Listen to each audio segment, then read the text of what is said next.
Hello and welcome back. In this video, we'll be creating a split primary palette. This is a custom palette that incorporates both warm and cool of the primaries. And this is part 3 in a color mixing series. So if you haven't seen the first 2 videos, I recommend checking those out. And if you're ready to go ahead and build your custom split primary palette, grab your supplies and come paint along.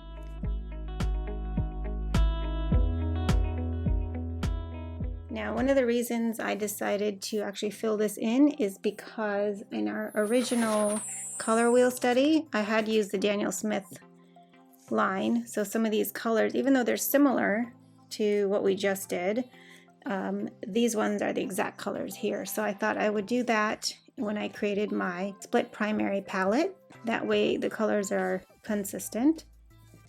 Let's take a look. Now that our chart has dried, let's take a look at this. Now you can see everything has dried and you can really see the difference, especially with the greens. There's a huge difference in color here. So you can really see here that the brightest oranges were these ones with the warm set, and second I would say is the cool and the warm combo. With the greens, for sure the cool made a really nice bright green. These ones were a little bit muddier, more earthy in tone. And then the purples, there's a big difference here too. As you can see, this one's a bit duller. And then the really bright one here, that's for the 2 cools. And this one has a really nice violet undertone. This is sort of what I think of when I think red and blue make purple. This is the color I'm thinking of. So you can see that when you have a set of warm and cool for all your primaries, you get quite a different range of your secondary colors. This is a really good color study to do, and it will really help you understand how to use your colors and achieve the results that you want. All right, so now that we understand where we can go for the brightest version of our secondary colors, this is really important information to know so that when you go to create your custom palette, and whether you choose warm colors or cool colors, you know where to put your split primaries.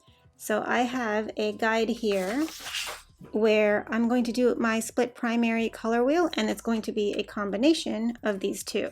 So you can follow along, grab your colors, and we can create a custom palette for you. I'll start by labeling my primaries here. So I'm going to start with I always start with my color wheel. I had used this color wheel as a guide.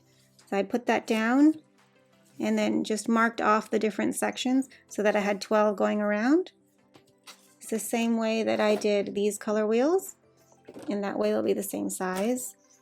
And then I'll go ahead and label. I start with yellow, red, and then blue for the primaries.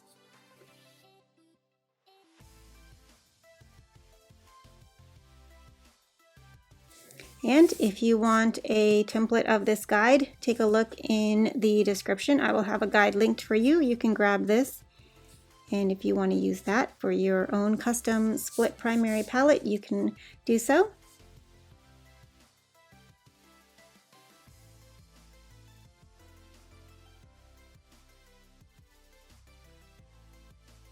Okay, split primary palette. Now I have marked these off in pencil, so you can see those. And then at the end, I'll go ahead and erase those, whatever is showing. Now, if you notice, instead of it being one section here, it's split into 2. So when you're doing a split primary, one side will be the warm and one side will be the cool. So that will go for each of them. So I'm going to start by putting cool yellow. Let's start here. This is Hansa yellow, light.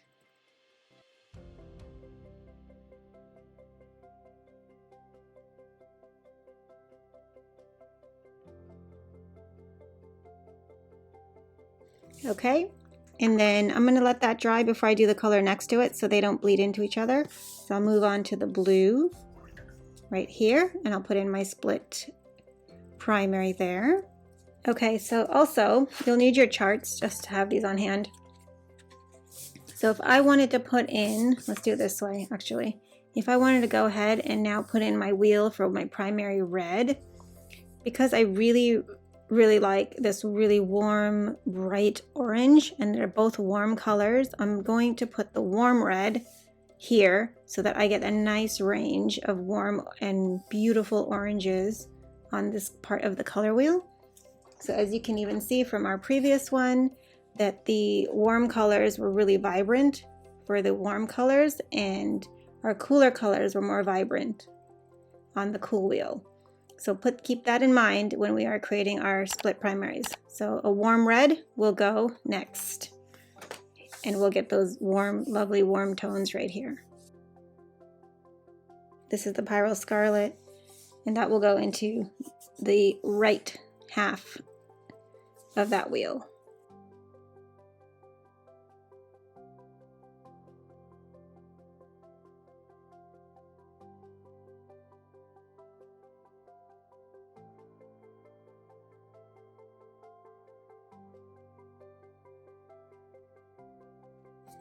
Okay, we'll let that dry, and then we'll need to make a decision on our blue.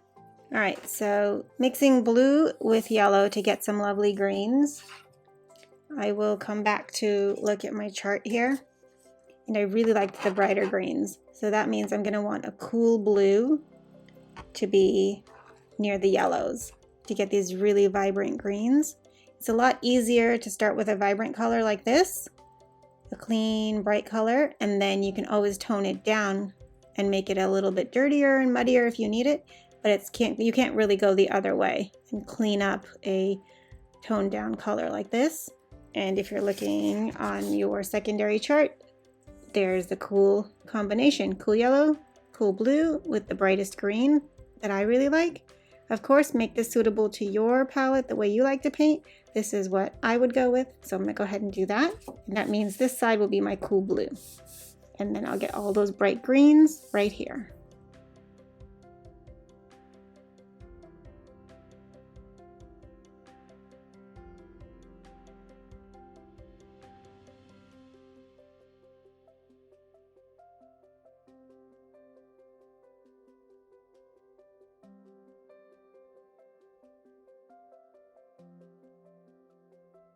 Half of our primaries are now put in, and then we'll do the other half here. So since I did cool blue there, I'll do a warm blue here, and this was a warm red, so I'll do a cool red here.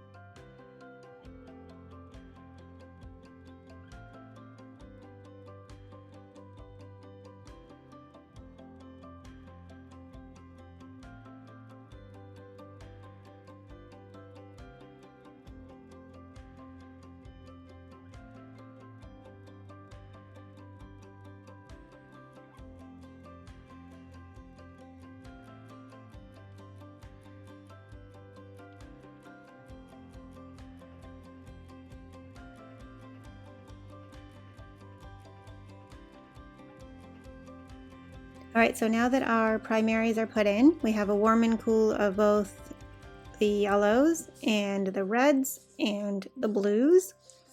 And this is how you split them up, because these are your primaries. And then your secondaries are going to be the best version that you like. So I put the cool yellow with the cool blue to get the brightest greens. And again, we can refer to our chart here, cool and cool. So cool yellow, cool blue, I'll get the brightest greens. Between the red and the yellow, I have the warm red and the warm yellow, because the warm and the warm made the brightest oranges, and I really liked those.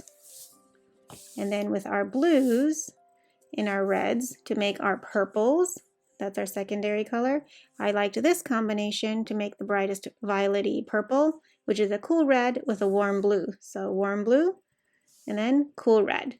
So let's go ahead and put in all the mixes and the colors, and then we can take a look at it once it's dry. Okay, so we'll start with the warms. So I've got the warm red, and then I've got the warm yellow, and then we're going to make the secondary color right in the middle. It gives me a really bright, warm orange.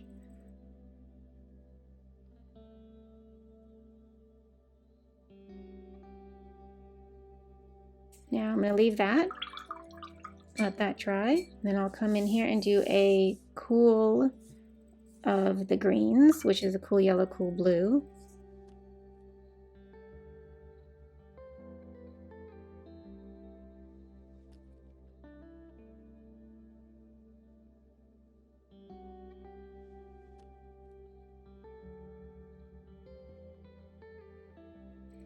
Okay, so now I'm doing cool red with my warm blue.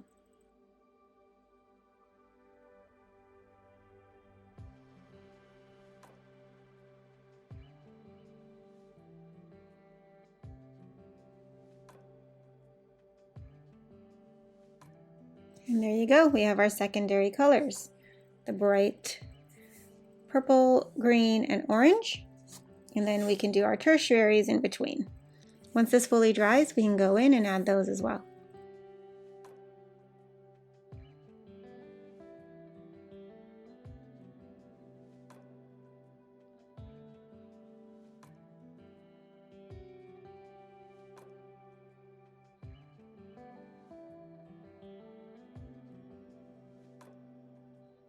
Okay, so these two are looking very similar. I may need to go back in and add a little bit more red into this secondary color so that it looks a little bit more of an in-between transition. But I'll wait till this dries before I do that. Okay, so let's move on to the green side here. So we're looking at a cool yellow and a cool blue. So let's add in the cool blue. We're getting a bit of that green back. And then I'll add a little bit more blue. So it's more of a blue-green.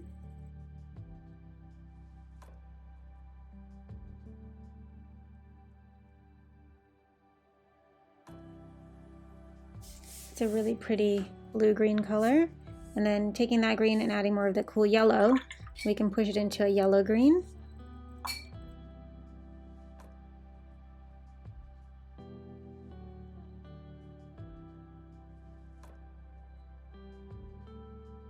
Okay, we'll let that dry, and then we'll work on our orange side.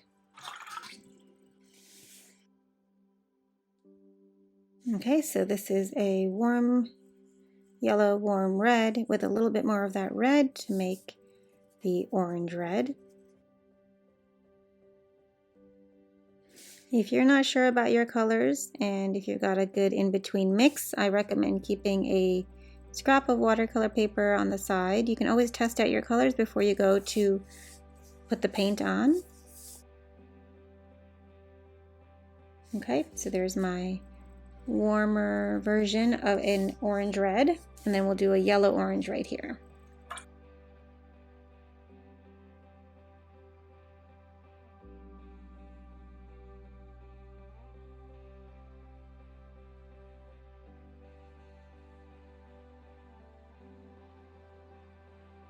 Okay, so these are also very similar. Add a little bit more red into that orange. And I may go in and add a second layer on some of these secondaries so that they're a little bit brighter and stronger in their saturation.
Okay, there you go. That is a pretty good representation. I did go in and put a second layer on some of these so that the saturation was sort of equal. It's not a perfect science, but it's a very good exercise to do if you are also trying to get some control and mastery over color mixing and different saturation levels and paint to water ratios. This is a great exercise to help with that. So we did a color study to find our secondary colors. These were the ones that I really liked as far as the combinations of warm and cool. We took some of the best colors, in my opinion, some of the best colors from the cool side and the warm side, and created a combination in a split primary palette. And using our warm and cool color palettes, I came up with a palette that works for me, and you are welcome to mix and match and try out your different color combinations. This one has the brightest colors and works best for the type of work that I do. And so I recommend you experiment on your own and try to come up with an ideal custom palette for you. And just remember, I have templates and guides for all of these charts and wheels. You can grab them in the link below. Have fun painting, and I'll see you next time.